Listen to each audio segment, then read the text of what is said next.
brought to you by Silver Pumps and Motors. Top quality और consistent performance के लिए सिर्फ सिल्वर पंप्स नाम याद रखना. దళితులు ఆదివాసీలంటే బీజేపీకి గౌరవం లేదని మండిపడ్డారు తెలంగాణ డిప్యూటీ సీఎం భట్టి విక్రమార్క. రోహిత్ వేముల ఆత్మహత్యకు కారకుల్ని ప్రమోట్ చేస్తున్నారంటూ ఆరోపించారు. రోహిత్ వేముల సస్పెన్షన్ కి కారకులైన అప్పటి ఏబీవీపీ లీడర్ సుశీల్ కుమార్ ని అసిస్టెంట్ ప్రొఫెసర్ ని చేశారు. రామచంద్రరావును బీజేపీ చీఫ్ ని చేశారన్నారు భట్టి. బీజేపీ పాలనలో దళితులు ఆదివాసీలకు రక్షణ ఉండదని ఆరోపించారు. తాము ఏదైతే భయపడుతున్నామో దేశంలో అదే జరుగుతోంది అన్నారు భట్టి. దళితులు బీసీలపై దాడులు చేసిన వారికి పదవులిస్తూ బీజేపీ ప్రోత్సహిస్తుందంటూ మండిపడ్డారు.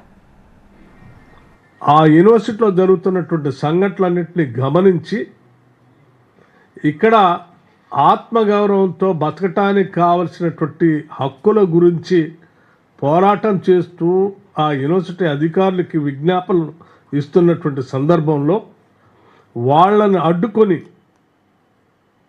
ఏబీవీపీ ఆధ్వర్యంలో సుశీల్ కుమార్ అనేటువంటి ఆ యూనిట్ అధ్యక్షుడిగా ఉన్నటువంటి వ్యక్తి అడ్డుకొని కావాలని వీళ్ళని దేశద్రోహులుగా చిత్రీకరిస్తూ ఒక కంప్లైంట్ యూనివర్సిటీ అథారిటీస్ ఇవ్వటమే కాకుండా భారతీయ జనతా పార్టీకి సంబంధించిన నాయకత్వాన్ని కూడా అందించి వీళ్ళపైన కేసులు పెట్టి చర్యలు తీసుకునే విధంగా పైనుంచి అంటే హ్యూమన్ రిసోర్సెస్ మినిస్టర్ దగ్గర నుంచి కింది స్థాయి అక్కడ ఉన్నటువంటి స్థానిక ఎమ్మెల్సీ రామచంద్రరావు గారి ద్వారా ఒత్తిడి చేపించి చివరికి రోహిత్ వేములతో పాటు ఒక 4-5 స్టూడెంట్స్ని రస్టిగేట్ చేయటం వల్ల అతను వేరే మార్గం లేక తప్పనిసరి పరిస్థితిలో ఆత్మహత్య చేసుకున్నటువంటి పరిస్థితి మనందరికీ తెలిసినటువంటి విషయమే. భారతీయ జనతా పార్టీ అటువంటి వారిపైన చర్యలు